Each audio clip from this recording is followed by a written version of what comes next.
নির্বাচন সামনে রেখে রোববার থেকে উত্তরের 9 জেলা সফরে যাচ্ছেন তারেক রহমান। মা খালেদা জিয়ার শেষ থেকেই শুরুর আকাঙ্ক্ষা ছেলের। জামায়াত আমিরের সাথে ইইউ প্রতিনিধির সাক্ষাৎ, সুষ্ঠু নির্বাচন নিয়ে আলোচনা, শিগগিরই 11 দলীয় জোটের আসন সমঝোতা নিয়ে সিদ্ধান্ত, জানালেন তাহের। প্রশাসন যেভাবে একটা দলের আনুগত্য দেখাচ্ছে, এতেই আশঙ্কা তৈরি হয়েছে যে আগামী নির্বাচনটি কি আবার পাতানো নির্বাচন হবে। জকসু নির্বাচনে 14 কেন্দ্রের ফল প্রকাশ, ভিপি পদে শিবির ও ছাত্রদল প্যানেলের হাড্ডাহাড্ডি লড়াই, পূর্ণাঙ্গ ফল পেতে লাগবে আরো কয়েক ঘন্টা। দেশজুড়ে শীতের দাপট, কনকনে হাওয়া ও ভারী কুয়াশায় বিপর্যস্ত জনজীবন। মৌসুমে সর্বনিম্ন তাপমাত্রা নওগাঁয় 6.7 ডিগ্রি সেলসিয়াস। যুক্তরাষ্ট্রের ভিসা বন্ড তালিকায় বাংলাদেশের নাম, মার্কিন মুলুকে প্রবেশে দিতে হবে $15,000 পর্যন্ত জামানত, কার্যকর 21 জানুয়ারি থেকে। টি-20 বিশ্বকাপে বাংলাদেশের নির্বিঘ্ন অংশগ্রহণ নিশ্চিতের প্রতিশ্রুতি আইসিসির। ভারতেই ম্যাচ খেলতে হবে এমন কিছু জানায়নি ক্রিকেটের নিয়ন্ত্রক সংস্থা।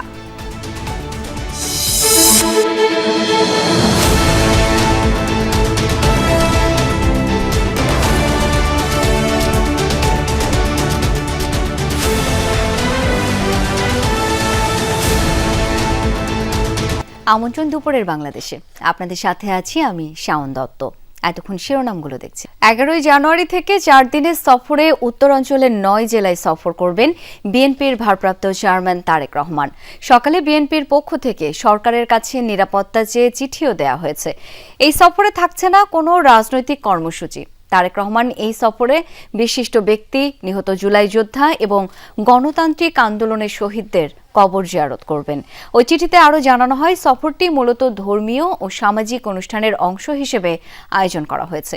এক্ষেত্রে বাংলাদেশ নির্বাচন কমিশন কর্তৃক জারিকৃত আচরণবিধি কোনোভাবেই লঙ্ঘন করা হবে না। যারা দেশ ছেড়ে পালিয়েছে কিংবা নির্বাচনে বিএনপির প্রতিপক্ষ, তারাই অতীতে বিভিন্ন সময় আপোষ করেছে। এই মন্তব্য করেছেন বিএনপির স্থায়ী কমিটির সদস্য আমির খসরু মাহমুদ চৌধুরী। বলেন, একমাত্র বেগম খালেদা জিয়াই জীবনের শেষ দিন পর্যন্ত কোনো ধরনের আপোষ করেননি। দুপুরে জাতীয় প্রেস ক্লাবে খালেদা জিয়ার স্মরণে দোয়া মাহফিল ও শোক সভার আয়োজন করে জিয়া পরিষদ। সেখানে আমির খসরু বলেন, নেত্রীর এই ত্যাগ ও আপোষহীনতার জন্যই বিএনপি নেতাকর্মীরা এতটা সাহসী। তিনি আরও বলেন, জিয়াউর রহমান ও খালেদা জিয়ার গণতন্ত্রের মশাল এখন তারেক রহমানের হাতে। প্রত্যেকটি মানুষের জীবনমান উন্নয়নের জন্য বিএনপির পরিকল্পনা রয়েছে। একই অনুষ্ঠানে বিএনপি চেয়ারপারসনের উপদেষ্টা মোয়াজ্জেম হোসেন আলাল বলেন, নির্বাচনের সময় শান্তিপূর্ণ পরিবেশ বজায় রাখতে সবাইকে সজাগ ও সতর্ক থাকতে হবে। আজকে যারা পালিয়ে গেছে তারাও আপোষ করেছে। আজকে যারা আমাদের নির্বাচনে অংশগ্রহণ করছে বিএনপির প্রতিপক্ষ হিসাবে, তারাও কিন্তু এরশাদের সাথে নির্বাচনে অংশগ্রহণ করেছে। আপনাদের মনে আছে? একমাত্র বেগম খালেদা জিয়া এবং বিএনপি অংশগ্রহণ করেন। বিএনপি চেয়ারপারসন খালেদা জিয়া নেই, কিন্তু গুলশানের বাসা ফিরোজা কিংবা চেয়ারপারসনের কার্যালয় সবটুকু জুড়েই আছে তার স্মৃতি। যে স্মৃতি নিয়ে শোকের দিন কাটছে দল ও পরিবারের। ফিরোজায় কেবলই শূন্যতা, কার্যালয়ে হাহাকার। মা যেখানে শেষ করেছেন সেখান থেকেই শুরুর আকাঙ্ক্ষা ছেলে তারেক রহমানের। না থেকেও বেগম খালেদা জিয়া আছেন ছায়া হয়ে। এত ভালোবাসা আর শ্রদ্ধা নিয়ে যেন প্রয়াত খালেদা জিয়া ছুটে বেড়াচ্ছেন দেশের পথে প্রান্তরে, মানুষের মনে মনে।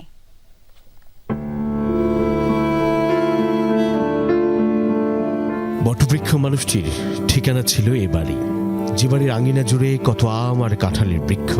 হেমন্তের পাকা ধানের মৌসুম শেষে পাতাগুলি শীতের জীর্ণতায় ধূসর ধুলো মাখা। হঠাৎ তার মধ্যেই নতুন প্রাণের গান, কচি পাতা। তবু কোথায় যেন অদৃশ্য হাহাকার, অব্যক্ত বেদনার পংক্তিমালা। গুলশানের বর্ধিত এলাকার এই ৭৯ নং সড়কের প্রথম বাড়িটি ফিরোজা, যেখানে প্রায় ১৭ বছরের বসবাস বেগম খালেদা জিয়ার, যিনি এখন সব সীমানা ছাড়িয়ে কাঁটা তারের ঊর্ধ্বে। 2009-এ প্রায় 40 বছরের স্মৃতি বিজড়িত সেনানিবাসের মইনুল রোডের সেই স্বামীর ভিটে থেকে তাকে বিতাড়িত করা হয়। সন্তানদের সেই স্মৃতিমাখা ঘর ছেড়ে এই ভাড়া বাসা ফিরোজায় খালেদার ঠাঁই। জনগণের জন্য, জনপদের জন্য আর গণতন্ত্রের জন্য এই বাড়ির উঠোনেই তিনি তুলে ধরেছিলেন লাল সবুজ পতাকার ঝান্ডাটা। ফিরোজায় এখন দুয়ার খুলে বসে নেই এক মা, নেই সেই জলজলে বাংলাদেশের খালেদা যার আঁচল জুড়ে গোটা বাংলাদেশ। খালেদাবিহীন ফিরোজায় সেই শূন্যতা করা নারী। এখানেই একা অসুস্থতার দিন কেটেছিল তার। নিরাপত্তার তোড়জোড় নেই, বাড়ির চারপাশে নেই সেই ভিড়। সারা রাত বাজে নিস্তব্ধ নিস্তরঙ্গ শোকের মাতম। দিনের আলোয় উঠোনের ফুলও কেমন মৃয়, গাছের পাতা মৃদু হাওয়ায় দোল খায়, যার শব্দে কেবল বিষণ্ণতা। সরু নারকেল গাছটা মাথা উঁচু করে শিখরে, ডাল আছে ছড়িয়ে যেন এক খালেদা দীর্ঘ দিগন্ত জুড়ে। দেয়ালের এক পাশ জুড়ে শ্বেতশুভ্র সাদা রং, শুধু নেই স্নিগ্ধ সেই মানুষটা। শরীরেই প্রস্থান ঘটেছে যার। ঠিক লাগোয়া বাড়িটিতেই থাকেন এখন আদরের পিনু, ছেলে তারেক রহমান। সেখানে এখন পরিবারের সমস্ত লোক। এই ঘর আলো করে তার গল্প করার কথা ছিল, হলো না সেসব কিছুই। ব্যক্তিগত উৎসব বলে কিছু ছিল না যার পুরোটা জীবনে। সেই খালেদার বায়বীয় আনাগোনা এখন সেখানে, স্মৃতির স্বরে তিনি। অথচ 17 বছরের নির্বাসিত জীবন শেষে ছেলে ছুটে এসেছিল মায়ের কাছে। শেষ বিদায়ের আগে নিজ ভূমে সন্তানের ফিরে আসার সুখ নিয়েই চলে গেলেন মা। এই ঘর ছেড়ে খানিকটা এগুলি গুলশানের 86 নং সড়কে বিএনপি চেয়ারপারসনের কার্যালয়, যার চারপাশে এখন কেবলই একজন খালেদা জিয়াকে ঘিরে শোকের স্তুতি। জনগণের ভোটাধিকার প্রতিষ্ঠার লড়াইয়ের এক অনন্য অধ্যায় ছিল এখানেই। 2015-তে টানা 93 দিন অবরুদ্ধ এই কার্যালয়েই আদরের ছোট ছেলেটাকে শেষবারের মতো ছুঁয়ে দেখতে হয়েছিল। দেশ আর জনতার জন্য জীবনের সবচেয়ে বড় বিসর্জন। সেখানে এখন ব্যস্ততা বাড়ছে, তার শোকের কালো পতাকা এখানে পথ পথ করে ওড়ে। ছেলের কাঁধে এখন মস্ত ভার, চোখের জল লুকিয়ে মায়ের সবটুকু নিয়ে পথ চলার বাসনা তার। যে জনতার জন্য খালেদা জিয়ার সারাটা জীবন নিঃসংকোচে নিঃস্বার্থভাবে উৎসর্গ করে দেয়া, যার শেষ যাত্রায় ইতিহাসের নজিরবিহীন উপস্থিতি, একমাত্র জীবিত সন্তানটি নিশ্চয়ই আপ্লুত তাতে। কি করে এড়াবে ছেলে মানুষের সেই আকাঙ্ক্ষা? তাই তো নিত্যদিন মায়ের শোক পাশে রেখে এই কার্যালয়ে অবাধ উপস্থিতি। প্রিয় দেশ আছে মাটি আর মানুষ, শুধু নেই সেই মাটির মানুষ। কৈশোরে যে স্বামীর সঙ্গে ঘর বেঁধেছিলেন, যে স্বামীর মৃত্যুর পর সেই যৌবনের উজ্জ্বল দিনে রোদ জ্বলা পথে নামতে হয়েছিল খালেদা জিয়াকে। তারপর কত দিন সংগ্রামের দিন, জনভাবনায় মগ্ন দিন।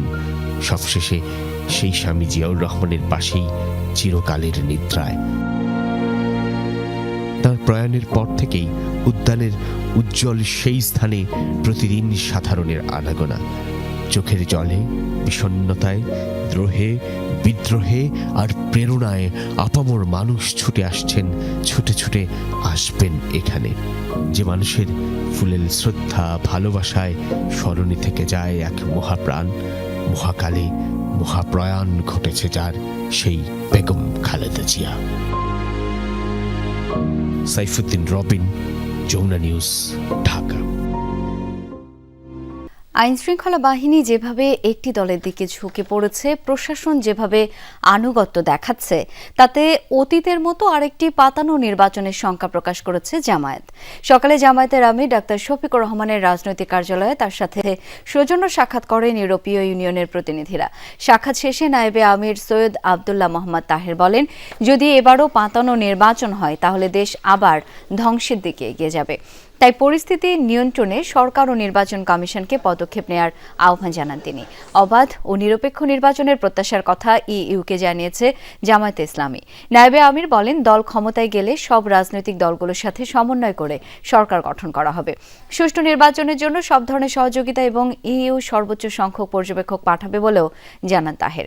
এনসিপিকে 10টি আসন দেওয়ার বিষয়টিকে কাল্পনিক উল্লেখ করে তিনি বলেন, শিগগিরই হচ্ছে 11 দলীয় জোটের আসন সমঝোতা।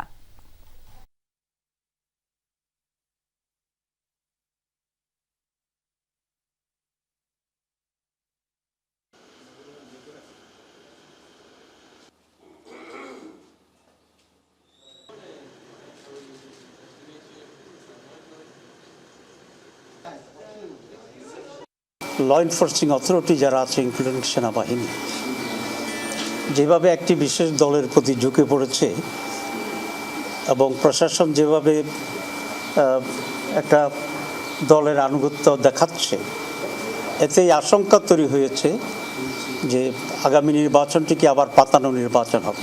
তৃতীয় দিনের মতো নির্বাচন কমিশনে চলছে আপিল কার্যক্রম।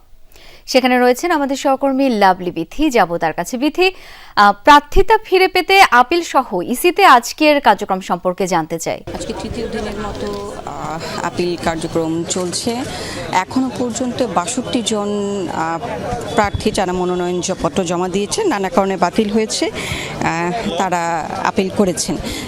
কারণগুলো কেউ হয়তো, বিশেষ করে স্বতন্ত্র প্রার্থীর সংখ্যাটা কিন্তু বেশি, কারণ স্বতন্ত্র প্রার্থীর ক্ষেত্রে সবচেয়ে বড় যে শর্তটা থাকে সেটা হচ্ছে 1% মোট যে ভোটার তার এলাকার তার আসলে সে 1%-এর একটা স্বাক্ষর লাগে। তো এক্ষেত্রে দেখা গেল যে স্বাক্ষর করার পর তারপর নির্বাচন কমিশনের কাছে যখন সে নামগুলো দেওয়া হয়, তখন নির্বাচন কমিশন র্যান্ডমলি অর্থাৎ লটারির ভিত্তিতে 10 জনকে সিলেক্ট করে এবং সেই 10 জনের নাম, পরিচয়পত্র, ভোটার নাম্বার সব কিছু, ওই এলাকার ভোটার কিনা, এই সব কিছুই হচ্ছে বিবেচনা করে। তো এরকম ক্ষেত্রে দেখা গেল কেউ কেউ হয়তো এলাকার ভোটার না, বা কারো হয়তো ভোটার নাম্বারটা জানা নেই, সেই কারণে হচ্ছে মনোনয়নপত্রটা বাতিল হয়েছে। আবার এরকমও দেখেছি যে স্বাক্ষরকারী থাকে, স্বাক্ষরকারী হয়তো স্বাক্ষর করেননি, তখন সেই কারণেও ভোটার বাতিল হয়েছে। তো সাধারণত নিয়ম অনুযায়ী মনোনয়নপত্র জমা দেওয়ার পরে সংক্ষুব্ধ কোনো প্রার্থী বা কোনো ব্যক্তি অথবা ব্যাংক কর্মকর্তা অথবা আইনশৃঙ্খলা রক্ষাকারী বাহিনীর বিভিন্ন জায়গা থেকে হচ্ছে কেউ কিন্তু অভিযোগ জানাতে পারে। সেটা প্রার্থিতা বাতিল হয়েছে সেক্ষেত্রেও কিন্তু আপিল করতে পারে, অথবা হয়তো কোনো প্রার্থীর মনোনয়নপত্র গ্রহণ করা হয়েছে, সেই গ্রহণের বিরুদ্ধেও কিন্তু আপিল করার সুযোগটি আছে। এখন পর্যন্ত প্রায় 62 জনের মতো হয়েছে, এবং তবে প্রত্যেকেই কিন্তু যারা আপিল জমা দিয়েছেন প্রত্যেকেই কিন্তু সুষ্ঠু পরিবেশ নিশ্চিত এবং লেভেল প্লেইং ফিল্ড নিশ্চিতের কথা কিন্তু বারবারই বলেছে। মিথি, ধন্যবাদ আপনাকে। বিগত 3টি নির্বাচনে যে ক্ষতি হয়েছে সেগুলো সমন্বয় করে সম্মিলিতভাবে সুষ্ঠু নির্বাচনের প্রত্যাশার কথা জানিয়েছেন নির্বাচন কমিশনার আবুল ফজল মোহাম্মদ সানাউল্লাহ। দুপুরে আগারগাঁওয়ে এক আলোচনা সভায় তিনি বলেন, 2026 সালের নির্বাচন হলো লাইনচ্যুত ট্রেনকে লাইনে উঠিয়ে নিয়ে চালানোর কার্যক্রম। কমিশনের প্রত্যাশার সাথে যৌক্তিকতা সমন্বয় ঘটানোর কথাও জানান তিনি। 2026-এর নির্বাচনটাকে যদি আমি একটু অ্যানালজি ড্র করি, আমি যদি একটু মেটাফরিক্যালি বলি, অনেকটা হচ্ছে লাইনচ্যুত ট্রেনকে লাইনে ফেরত এনে আবার চালানো শুরু করা, বেয়ার মিনিমাম রিপেয়ার করে কিছু কিছু যন্ত্রাংশ রিপ্লেস করে অন্তত গতি দেওয়া। আমাদের প্রত্যাশা অনেক এবং যৌক্তিক প্রত্যাশা। দুর্ভাগ্যজনক হলেও সত্য যে আমাদের একটা বিরাট ভ্যাকুয়াম হয়ে গিয়েছে। এই ভ্যাকুয়ামটার কারণে আমরা এখনো বলতে পারি 2008-এর আগে পড়ে আছি। জগন্নাথ বিশ্ববিদ্যালয় কেন্দ্রীয় শিক্ষার্থী সংসদ জকসো নির্বাচনের ভোট গ্রহণ শেষ হওয়ার 22 ঘণ্টা পরও চলছে গণনা। ঘোষণা করা হয়েছে 14টি কেন্দ্রের ফলাফল। মিলছে ছাত্রদল ও শিবিরের মধ্যে হাড্ডাহাড্ডি লড়াইয়ের আভাস।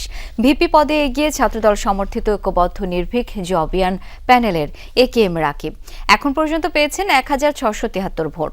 নিকটতম প্রতিদ্বন্দ্বী ছাত্র শিবির সমর্থিত অদম্য জবিয়ান ঐক্য প্যানেলের রিয়াজুল ইসলাম পেয়েছেন 1424 ভোট। জিএস পদে এগিয়ে শিবিরের আব্দুল আলিম আরিফ পেয়েছেন 1612 ভোট। নিকটতম প্রতিদ্বন্দ্বী ছাত্রদলের খাদিজাতুল কুবরা পেয়েছেন 793 ভোট। এজিএস পদে এগিয়ে শিবিরের মাসুদ রানা পেয়েছেন 1466 ভোট। নিকটতম ছাত্রদলের আতিকুল ইসলাম তানজিল পেয়েছেন 1297 ভোট।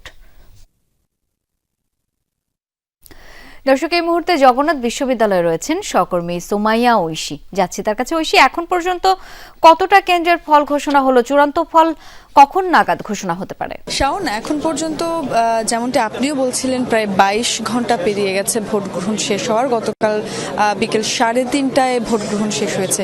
এখন পর্যন্ত 22 ঘন্টারও একটু বেশি পার হয়ে গেল। 14টি ভোট কেন্দ্রের ফলাফল এখন পর্যন্ত ঘোষণা করা হয়েছে। এখনো প্রায় 24টি বা 23টির মতো বাকি, 39টি মোট কেন্দ্র। ফলে কিছুক্ষণ আগেই আমাদেরকে ঘোষণা করা হলো বা জানানো হলো যে 3টি ভোট কেন্দ্রের ফল 1 ঘন্টা লাগছে সেই 3টি ভোট কেন্দ্রের ফল ঘোষণা করতে। সেই হিসেব করলে আসলে প্রায় রাত 10টা বেজে যেতে পারে বলে আমরা ধারণা করছি চূড়ান্ত ফল ঘোষণার। মেশিনের মাধ্যমে এবং ম্যানুয়ালি দুইভাবে আসলে ভোট গণনা চলছে। এখন কিছুক্ষণ পরপর একটি একটি করে ভোট কেন্দ্রের ফলাফল ঘোষণা করা হচ্ছে। 14টি ভোট কেন্দ্রের এখন পর্যন্ত ফলাফল ঘোষণা করা হয়েছে। সেখানে 249 ভোটে ভিপি পদে ছাত্রদল এবং ছাত্র অধিকার পরিষদের প্যানেলের যেই প্রার্থী তিনি এগিয়ে আছেন এখন পর্যন্ত। এবং এছাড়াও মোট 21টি মোট পদ সেই কেন্দ্রীয় সংসদের 21টি পদের মধ্যে 5টি পদে ছাত্রদল সমর্থিত প্যানেল এগিয়ে আছে। যদি একটু পদগুলো আমি বলার চেষ্টা করি, ভিপি পদে এগিয়ে আছে ছাত্রদল।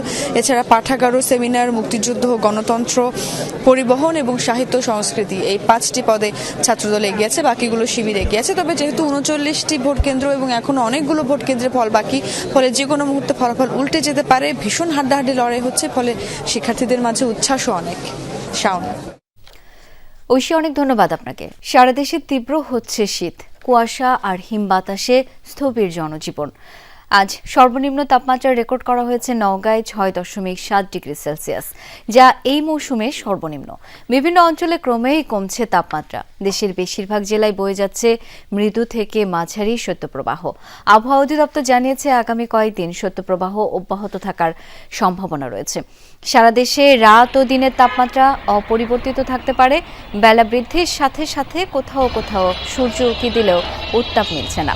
ভোগান্তি বেড়েছে ছিন্নমূল ও খেটে খাওয়া মানুষের। দরিদ্র মানুষের মাঝে শীতবস্ত্র বিতরণ হলেও তা প্রয়োজনের তুলনায় অপ্রতুল। শীতের সাথে পাল্লা দিয়ে বাড়ছে ঠান্ডাজনিত রোগ ব্যাধিও। প্রতিদিনই নতুন নতুন রোগী ভর্তি হচ্ছে হাসপাতালগুলোতে। আজকে ঠান্ডাটা আগের দিনের তুলনায় অনেক বেশি, তারপরেও কর্মস্থলে যেতে হবে তাই বেরোচ্ছি। ঠান্ডাতে গাড়ি চালাতে কষ্ট, হাত টাত পড়ে আছে, যাত্রী কম, অনেক ঠান্ডা আজকে, হাত পাওয়া অবশ হয়ে যাচ্ছে। এবার যুক্তরাষ্ট্রের ভিসা বন্ড তালিকায় উঠে এলো বাংলাদেশের নাম। এখন থেকে মার্কিন মুলুকে প্রবেশ করতে হলে জামানত হিসেবে গুনতে হবে প্রায় 18.5 লাখ টাকা পর্যন্ত। B1 কিংবা B2 ভিসার ক্ষেত্রে এই নতুন পরিবর্তন এনেছে ডোনাল্ড ট্রাম্প প্রশাসন। মঙ্গলবার দেশটির পররাষ্ট্র দপ্তরের ওয়েবসাইটে জানানো হয়, নতুনভাবে বাংলাদেশ সহ আরও 25টি দেশের নাগরিকদের জন্য প্রযোজ্য হবে এই নীতি, যা কার্যকর হবে আগামী 21 জানুয়ারি থেকে। উন্নত জীবনের আশায় বিশ্বের বিভিন্ন প্রান্তের অভিবাসন প্রার্থীদের সবচেয়ে কাঙ্ক্ষিত গন্তব্য যুক্তরাষ্ট্র। তবে স্বপ্নের দেশে যাওয়ার আকাঙ্ক্ষা পূরণের পথ যেন দিন দিন আরও কঠিন করে তুলছে ট্রাম্প প্রশাসন। দ্বিতীয় মেয়াদে যুক্তরাষ্ট্রের প্রেসিডেন্ট হওয়ার পর থেকেই অভিবাসন ইস্যুতে একের পর এক কঠোর নীতি গ্রহণ করছেন ডোনাল্ড ট্রাম্প।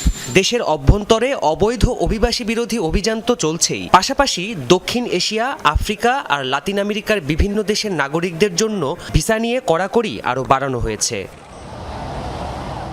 এরই ধারাবাহিকতায় এবার নতুন করে 25টি দেশকে যুক্ত করা হয়েছে ভিসা বন্ডের তালিকায়। যুক্তরাষ্ট্রে প্রবেশের ক্ষেত্রে সর্বোচ্চ $15,000 জামানত বা বন্ড জমা দিতে হবে দেশগুলোকে। এই তালিকায় আছে বাংলাদেশও। এছাড়া দক্ষিণ এশিয়ার আরও 2 দেশ, নেপাল আর ভুটান, এবং আফ্রিকা ও লাতিন আমেরিকার বেশ কিছু দেশ আছে তালিকায়। মার্কিন পররাষ্ট্র মন্ত্রণালয়ের ওয়েবসাইটে জানানো হয়, তালিকাভুক্ত দেশগুলোর পাসপোর্টধারীরা B1 বা B2 ভিসা পাওয়ার যোগ্য বিবেচিত হলে যুক্তরাষ্ট্রে প্রবেশের আবেদন করতে পারবেন। তবে $5,000, $10,000 অথবা $15,000 বন্ড জমা দিতে হবে তাদের। ভিসার জন্য সাক্ষাৎকারের সময় নির্ধারণ করা হবে জামানতের অর্থের পরিমাণ। নতুন এ নীতি কার্যকর হবে আগামী 21 জানুয়ারি থেকে। এ নীতি প্রণয়নের পেছনে ট্রাম্প প্রশাসনের যুক্তি, যুক্তরাষ্ট্রে প্রবেশ কিংবা অবস্থানকালে অভিবাসন সংক্রান্ত মামলায় জড়ালে বেশিরভাগ সময় নিজ দেশে ফিরে যেতে গড়িমসি করে অভিবাসন প্রার্থীরা। তখন তাদের আটক আর দেশে ফেরত পাঠাতে বড় অঙ্কের অর্থ ব্যয় হয় মার্কিন প্রশাসনের। তাই আগেভাগেই জামানত নিয়ে রাখবে তারা। গেল বছর আগস্টে সর্বপ্রথম পররাষ্ট্র দপ্তরের এক কর্মসূচির আওতায় এ নীতি চালু করা হয়। এতদিন মোট 38টি দেশ ছিল এ তালিকায়। প্রাণপ্রতিম কুণ্ডু, যমুনা নিউজ।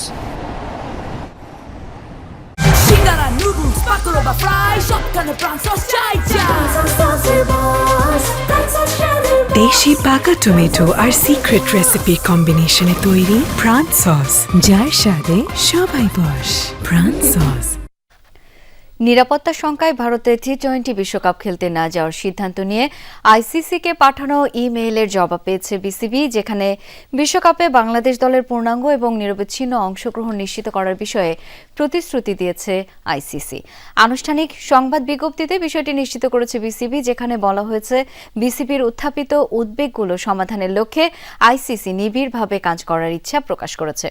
পাশাপাশি টুর্নামেন্টের বিস্তারিত নিরাপত্তা পরিকল্পনায় বিসিবির মতামতকে স্বাগত জানানো আর যথাযথ গুরুত্বের সঙ্গে বিবেচনার আশ্বাস দেওয়া হয়েছে। তবে বোর্ডকে আলটিমেটাম দেওয়ার খবরকে অসত্য দাবি করছে বিসিবি। বিজ্ঞপ্তিতে আরও জানানো হয়, জাতীয় দলের নিরাপত্তা এবং খেলোয়াড়দের সুরক্ষাকে সর্বোচ্চ অগ্রাধিকার দেওয়ার বিষয়ে অনড় বোর্ড।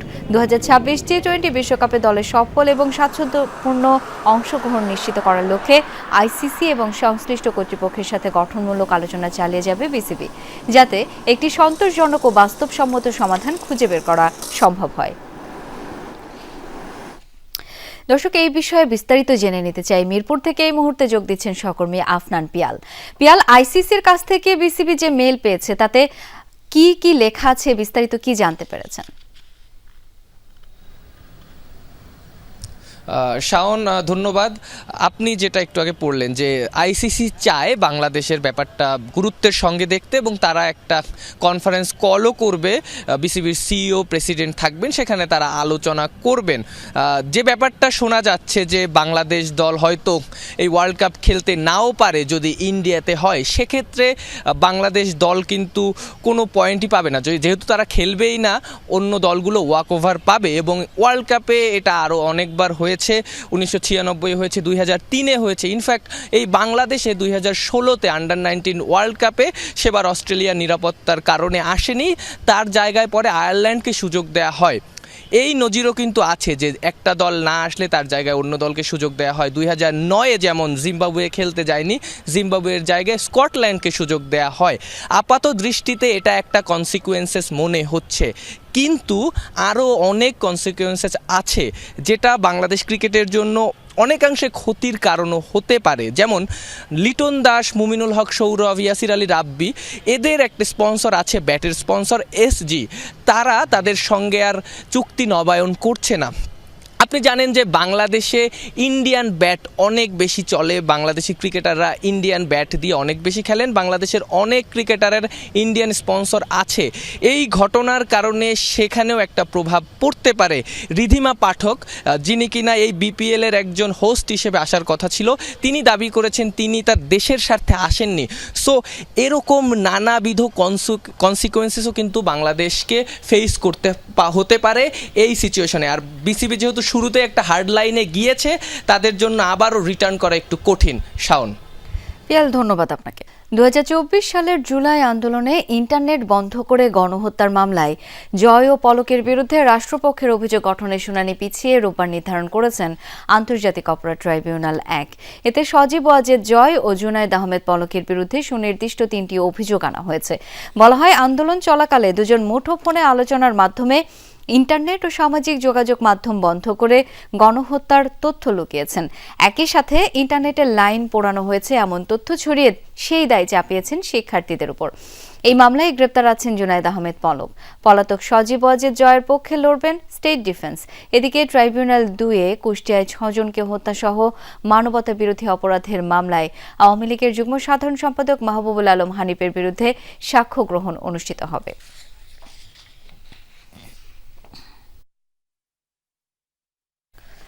নির্বাচনে জয় পরাজয় নির্ধারণে পোস্টাল ভোট হবে গুরুত্বপূর্ণ ফ্যাক্টর। বিশেষ করে যেসব জায়গায় পোস্টাল ভোটার বেশি সেখানে ভোটের লড়াইও হবে হাড্ডাহাড্ডি বলছেন রাজনীতি বিশ্লেষকরা। সেক্ষেত্রে কারচুপির আশঙ্কাও উড়িয়ে দিচ্ছেন না তারা। পোস্টাল ভোট সংগ্রহ থেকে শুরু করে গণনা পর্যন্ত পুরো প্রক্রিয়া সুস্পষ্টভাবে ভোটার ও প্রার্থীদের সামনে তুলে ধরতে নির্বাচন কমিশনকে পরামর্শ দিয়েছেন বিশেষজ্ঞরা। আইনে পোস্টাল ব্যালটের নিয়ম থাকলেও বছরের পর বছর বিদেশ থেকে আসেনি একটি ভোটও। ত্রয়োদশ সংসদ নির্বাচনে প্রথমবারের মতো ভোটাধিকার চর্চার সুযোগ পাচ্ছেন রেমিটেন্স যোদ্ধারা। শুধু প্রবাসীরাই নয়, আইনি হেফাজতে থাকা ব্যক্তি, নির্বাচন সংশ্লিষ্ট এবং সরকারি কর্মকর্তা, আইন শৃঙ্খলা বাহিনীর সদস্যরাও ডাকযোগে ভোট দিতে পারবেন এবার। 5 জানুয়ারি ছিল পোস্টাল ব্যালটে ভোট ও গণভোটের জন্য নিবন্ধনের শেষ সময়। নিবন্ধন করেছেন 15,33,682 জন। এর মধ্যে দেশের ভেতরে নিবন্ধন করেছেন 7,61,140 জন। প্রবাসী ভোটারের সংখ্যা 7,72,542। 123টি দেশে থাকা প্রবাসীরা পোস্টাল ব্যালটে ভোট দিতে নিবন্ধন করেছেন। সৌদি আরব থেকে সবচেয়ে বেশি নিবন্ধন করেছেন 2,39,186 জন। এরই মধ্যে গণভোট ও সংসদ নির্বাচনের ব্যালট পেপার ভোটারদের কাছে পাঠানো শুরু হয়েছে। প্রতীক বরাদ্দের পর ডাকযোগে ভোট পাঠাতে পারবেন প্রবাসীরা। কুমিল্লা, ঢাকা, চট্টগ্রাম বিভাগে পোস্টাল ভোটারের সংখ্যা বেশি। বিশেষ করে ফেনী 1, 2, 3, চট্টগ্রাম 15, কুমিল্লা 5, 6, 11, নোয়াখালী 1 ও 3, সিলেট 1 আসন সহ 18টি জেলায় ভোটার সংখ্যা 10,000-এর উপরে। এই ভোটগুলি যেসব আসনে হাড্ডাহাড্ডি লড়াই হবে সেখানে জয় পরাজয় ভূমিকা রাখবে মনে করছেন এই বিশেষজ্ঞ। কোনো সময় তো আমরা এরকম দেখেছি অল্প কয়েকটা এক ভোটেও কিন্তু হয়েছে কোথাও না কোথাও। তো এই সকল ক্ষেত্রে কিন্তু এগুলো নিয়ে মারাত্মক প্রশ্ন আসবে। ওখানে রাজনীতিগুলো যেভাবে প্রবাসী ভোটারদেরকে মোটিভেট করবে, ভোটগুলো কিন্তু এখানে এইভাবে পড়বে। এইটা ফলে দেখা যাবে রাজনৈতিক দল যারা বিদেশে মনোযোগ কম দিবে, প্রবাসে মনোযোগ কম দিবে, তারা দেখবে যে এখানে অনেক কাজ করেছে কিন্তু হয়তো 5,000 ভোটে হেরে গেছে, 2,000 ভোটে হেরে গেছে বা 1,000 ভোটে হেরে গেছে। এইটা কিন্তু খুব চিন্তার বিষয়। পোস্টাল ভোটে কারচুপির সংখ্যাও উড়িয়ে দিচ্ছেন না বিশেষজ্ঞরা। তাই পোস্টাল ব্যালট গণনা প্রক্রিয়ায় নজর দেওয়ার পরামর্শ তাদের। যে সকল আসনগুলোতে প্রার্থীরা দুজনেই খুবই শক্তিশালী, সেখানে কিন্তু প্রার্থীগুলো কোনো না কোনো প্রক্রিয়া বের করতে পারে, তারাও নিজেরা ইনোভেট করতে পারে যে কীভাবে পোস্টাল ভোটটাকে আমি অ্যাবিউজ করতে পারি।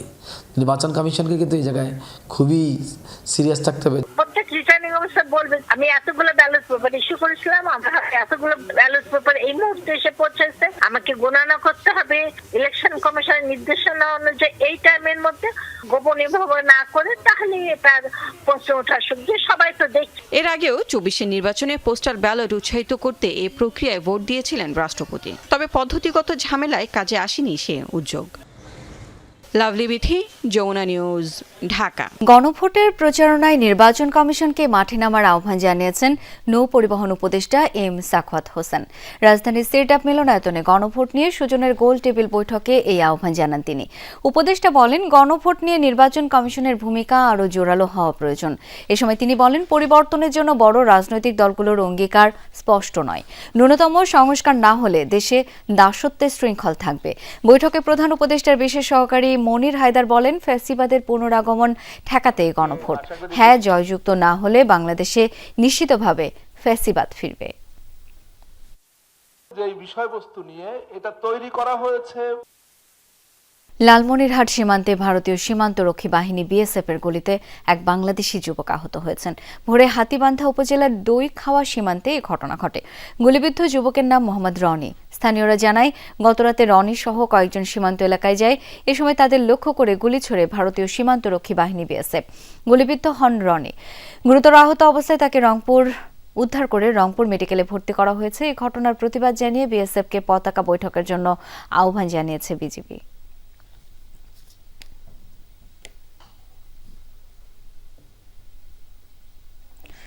আজ 7 জানুয়ারি, ফেলানী হত্যার 15 বছর।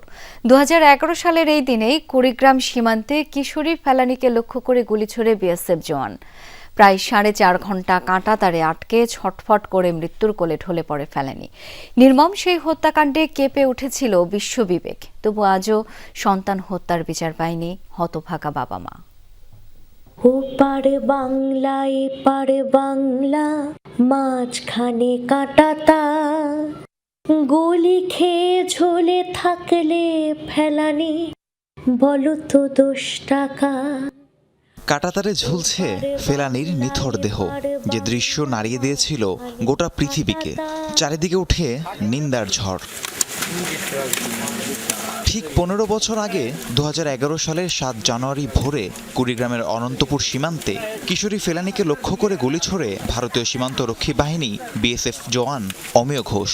প্রায় 4.5 ঘন্টা কাঁটাতারে আটকে ছটফট করে ফেলানি। এক পর্যায়ে মৃত্যুর কোলে ঢলে পড়ে সে। এরপর একে একে গড়িয়েছে 15টি বছর। বিচারের নামে চলে বিএসএফ এর বিশেষ কোর্ট ও ভারতীয় আদালতের প্রহসন। হতভাগা বাবা মায়ের প্রশ্ন, কবে মিলবে বুকের মানিক হারানোর সুবিচার? কবে শাস্তির আওতায় আসবে ফুলের মতো ফেলানির হত্যাকারী? আমার মেয়ে কাঁটাতারের মধ্যে ঝুলে গুলি করে মারছে। আশা করে আছি যে বিচার হবে, কিন্তু আজও যাবত আমি বিচার পাইনি। যে সরকারি আসুক, আমার ফেলানির বিচার যেন হয়। আমার ফেলানির বিচারটা হইলে তাহলে আমার মতো কারো সন্তান আর ওই কাঁটাতারের মধ্যে গুলি খেয়ে ঝুলে থাকবে না। 15 বছর দেখতে আছি, কাঁদতেছি, শুনতেছি, কিন্তু অমেয় ঘোষের সর্বোচ্চ শাস্তি হয় নাই। আমার মেয়ের ফেলানির 15টা বছর হয়ে গেল, আমি আজ বিচার পাইনি। এখন আমি বিচার অপেক্ষা আছি, সেই ফেলানির বিচারটা আমি পাবো। আমি এখনো শুনতেছি কাঁটাতারের মানুষ অনেক মারা যাইতেছে সীমান্তে। আমি এটা দেখতে চাই না, আমি সীমান্ত হত্যা বন্ধ চাই। ফেলানি হত্যার বিচার না পেয়ে বহুবার হয়েছে বিক্ষোভ, মানববন্ধন। সবশেষ গত বছর সীমান্ত অভিমুখে হয় মার্চ ফর ফেলানি কর্মসূচি। তবুও নির্মম হত্যাকাণ্ডের বিচার হয়নি। এতে ক্ষুব্ধ এলাকাবাসী ও আইনজীবীরা। 15 বছর থেকে এই বিচারটা ইন্ডিয়াতেও ঝুলতেছে, কিন্তু এটার কোনো সমাধান হয় না। 15 বছর হয়ে গেল, আজ পর্যন্ত আমরা সঠিক বিচার পাইনি। গ্রামবাসী হিসেবে আমাদের দাবি যাতে আমরা সঠিক বিচার পাই। ভারত সরকার দ্রুত এই আপিলটি নিষ্পত্তি করে এই ফেলানি হত্যাকাণ্ডের সঙ্গে জড়িত এবং দায়ী যে সদস্য, বিএসএফ সদস্য, তাকে দৃষ্টান্তমূলক শাস্তি প্রদান করা হোক। পট পরিবর্তনের পর নতজানু পররাষ্ট্রনীতি বদলের উদাহরণস্বরূপ রাজধানীর গুলশান 2 থেকে প্রগতি সরণি পর্যন্ত সড়কের নতুন নাম ফেলানি এভিনিউ করা হয়। 1 কিলোমিটার দীর্ঘ এই গুরুত্বপূর্ণ সড়ক ঘেঁষে ভারতীয় দূতাবাস সহ অন্তত 7টি দূতাবাস রয়েছে। রাহিম সারোয়ার, যমুনা নিউজ। 2008-এর জাতীয় নির্বাচন ছিল সাজানো, অত্যন্ত পরিকল্পিতভাবে দেশি বিদেশি ষড়যন্ত্রে এর আয়োজন করা হয়েছিল, এমন মন্তব্য করেছেন বিএনপির স্থায়ী কমিটির সদস্য ডক্টর আব্দুল মঈন খান। ডিআরইউতে খালেদা জিয়ার রুহের মাগফিরাত কামনায় জাতীয়তাবাদী সমমনা জোটের শোক সভা ও দোয়া মাহফিলে তিনি এই মন্তব্য করেন। মঈন খান বলেন, এ পর্যন্ত যতগুলো নির্বাচন হয়েছে তার মধ্যে 1991 সালের নির্বাচন ছিল শ্রেষ্ঠ ও সুষ্ঠু নির্বাচন। সেই নির্বাচনে বেগম খালেদা জিয়া বিজয়ী হয়ে দেশের প্রথম নারী প্রধানমন্ত্রী হয়েছিলেন। তিনি যতগুলো নির্বাচনে দাঁড়িয়েছেন সব আসনেই বিজয়ী হয়েছেন। দেশের গণতন্ত্রের ও মানুষের জন্য খালেদা জিয়া তার পুরো জীবন উৎসর্গ করে গেছেন বলেও মন্তব্য করেন মঈন খান।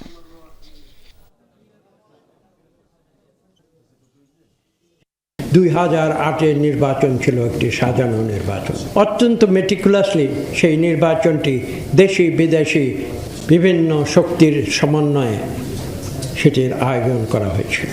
ব্রাহ্মণবাড়িয়া 4 সংসদীয় আসনে বিএনপির 2 প্রার্থীর মনোনয়নপত্র বৈধ ঘোষণায় তৈরি হয়েছে বিভ্রান্তি। যাচাই বাছাই শেষে রিটার্নিং কর্মকর্তা সাবেক সংসদ সদস্য মুশফিকুর রহমান ও জেলা বিএনপি সদস্য কবির আহমেদ ভূঁইয়ার মনোনয়নপত্র বৈধ ঘোষণা করেন।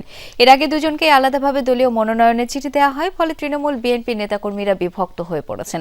দলীয়ভাবে চূড়ান্ত সিদ্ধান্ত না আসা পর্যন্ত এই আসনে অনিশ্চয়তা কাটছে না। একটি আসন, একটি প্রতীক, তবে প্রার্থী 2 জন।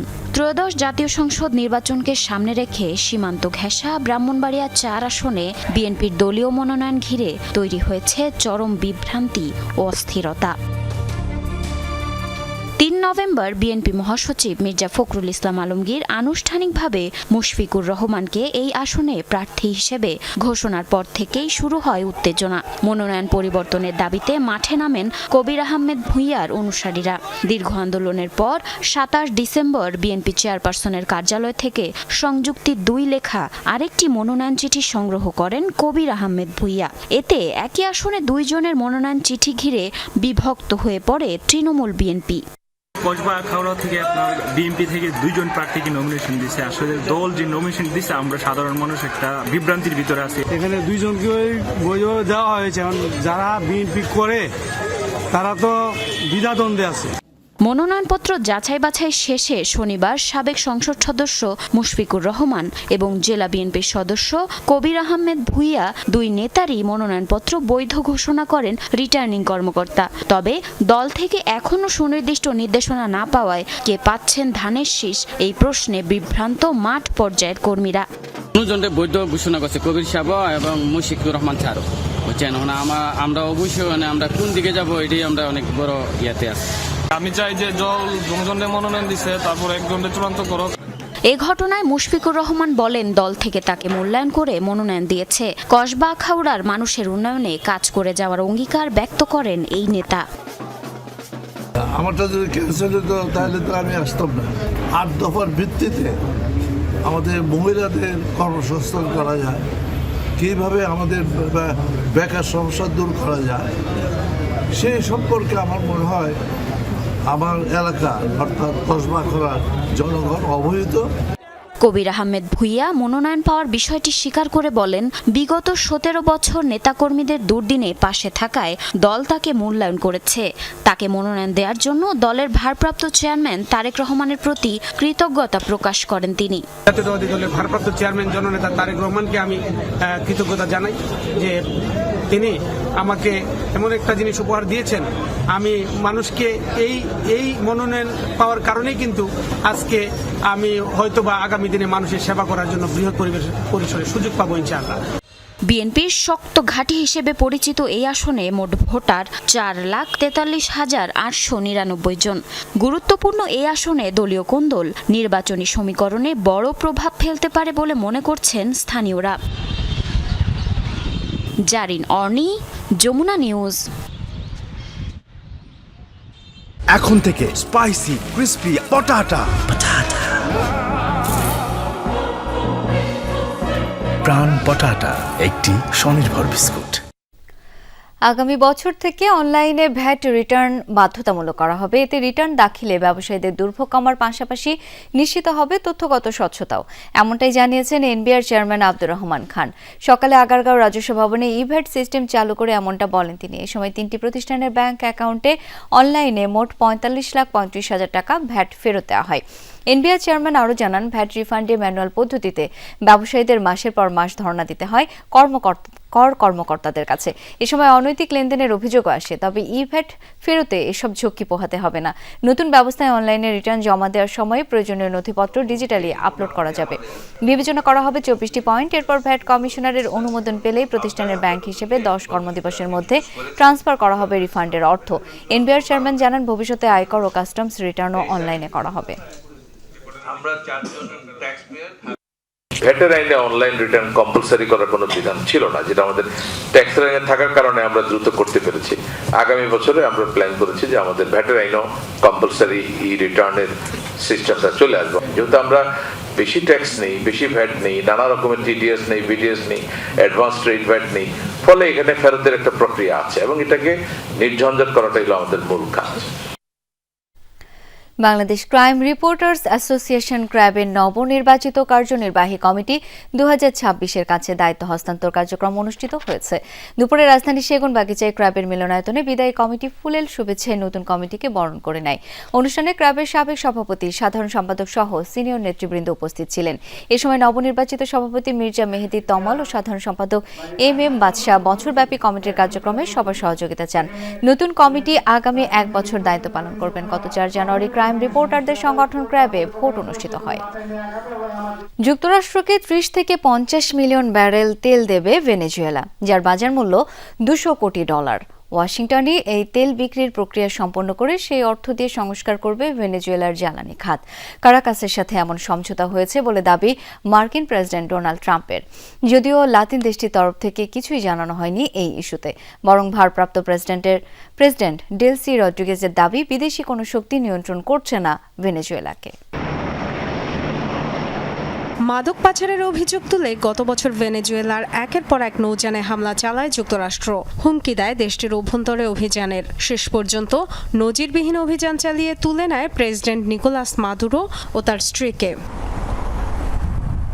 এরপর থেকে রাগঢাক না রেখেই মার্কিন প্রেসিডেন্ট ডোনাল্ড ট্রাম্প একাধিকবার জানিয়ে দিয়েছেন ভেনেজুয়েলার বিপুল তেল সম্পদের উপর নিয়ন্ত্রণই তার আসল লক্ষ্য।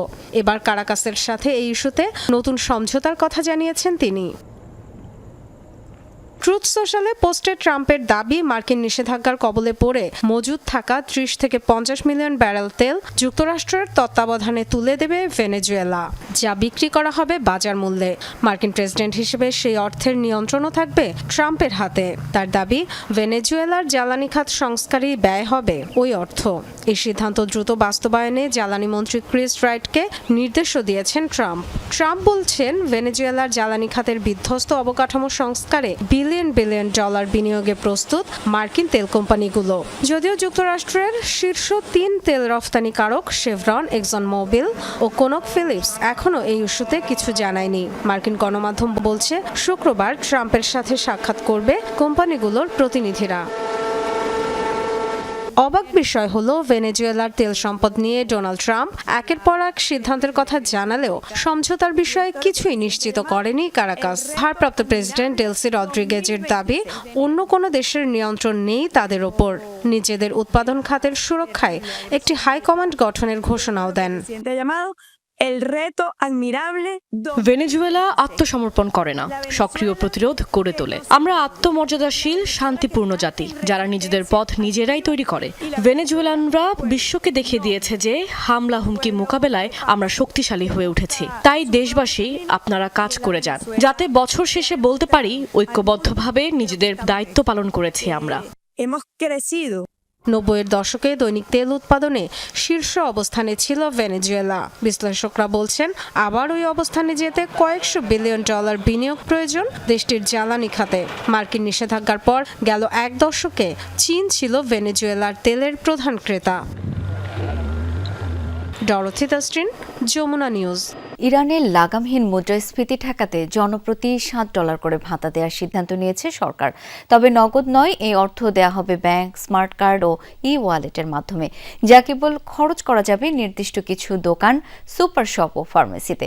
তবে এভাবেও ধসে পড়া অর্থনৈতিক পরিস্থিতি সামাল দেয়া যাবে না বলে মনে করছে ইরানিরা। ভয়াবহ অর্থনৈতিক বিপর্যয় যেন নিঃশ্বাস ফেলছে ইরানের সাধারণ মানুষের ঘাড়ে। চরম মুদ্রাস্ফীতির কারণে মানুষের ক্রয় ক্ষমতা ঠেকেছে তলানিতে। চলতি সপ্তাহে ইরানি রিয়ালের মান কমেছে আরও, গড়েছে রেকর্ড। অবিশ্বাস্য হলেও সত্যি, 1.4 মিলিয়ন ইরানি রিয়ালের বিপরীতে মিলছে মাত্র $1। এমন পরিস্থিতিতে ক্ষুব্ধ জনসাধারণ আর চরম এই বিশৃঙ্খল পরিস্থিতি সামাল দিতে জনপ্রতি $7 করে সরকারি ভাতা দেওয়ার ঘোষণা দিয়েছে তেহরান প্রশাসন। তবে সরাসরি নয়, এই অর্থপ্রাপ্তি ও খরচ দুইই হবে ডিজিটাল মাধ্যমে। দ্রব্যমূল্যের এই লাগামহীন ঊর্ধ্বগতির দিনে এই পরিকল্পনা আসলে আমাদের দুর্দশা খুব একটা কমাবে না, কিন্তু যাদের প্রকৃতপক্ষে এই অর্থের প্রয়োজন তাদের চাহিদা কিছুটা হলেও এই উদ্যোগের মাধ্যমে পূরণ হবে। ইলেকট্রনিক ক্রেডিট অর্থাৎ bank account, smart card, wallet কিংবা মোবাইল অ্যাপের মাধ্যমে এই অর্থ পৌঁছাবে জনসাধারণের কাছে, যা কিউআর কোড স্ক্যানিং পদ্ধতিতে খরচ করা যাবে সরকার নির্ধারিত দোকান, সুপার শপ, ফার্মেসি সহ বিভিন্ন প্রতিষ্ঠানে। মুদ্রার চরম দরপতন নিয়ন্ত্রণ করতে এই ক্যাশলেস ইলেকট্রনিক সিস্টেম ভাতা চালুর উদ্যোগ নিতে যাচ্ছে তেহরান সরকার। তবে দিনকে দিন নিত্য প্রয়োজনীয় জিনিসের দামের লাগামহীন বৃদ্ধি ও মুদ্রার আশঙ্কাজনক দরপতনের সামনে ঠিক কতটা কার্যকর এই উদ্যোগ তা নিয়ে যথেষ্ট সন্দিহান ইরানিরা। আমার মনে হয় সরকার এই বিপর্যস্ত পরিস্থিতি কোনোভাবেই নিয়ন্ত্রণ করতে পারছে না, তাই কোনোভাবে চাপ সামাল দিতে এই পদক্ষেপের সিদ্ধান্ত। এই পরিকল্পনা ব্যথানাশকের মতো সাময়িকভাবে কার্যকর। এমন অর্থনৈতিক পরিস্থিতিতে আসলে যে কোনো ধরনের সহায়তা পরিকল্পনাই অত্যন্ত প্রয়োজনীয়, কিন্তু দুর্ভাগ্যবশত এইসব পরিকল্পনার তুলনায় লাগামহীন মুদ্রাস্ফীতি অনেক দূর পৌঁছে গেছে। ইরানের উপর দীর্ঘদিন ধরে চলমান মার্কিন নিষেধাজ্ঞায় ধসে গেছে দেশটির অর্থনীতি। চরম অর্থনৈতিক সংকটে জীবনমানের ব্যয় বৃদ্ধিতে অতিষ্ঠ হয়ে সরকার বিরোধী বিক্ষোভে নেমেছে দেশটির সাধারণ মানুষ। সাবরিনা নুসরাত, যমুনা নিউজ।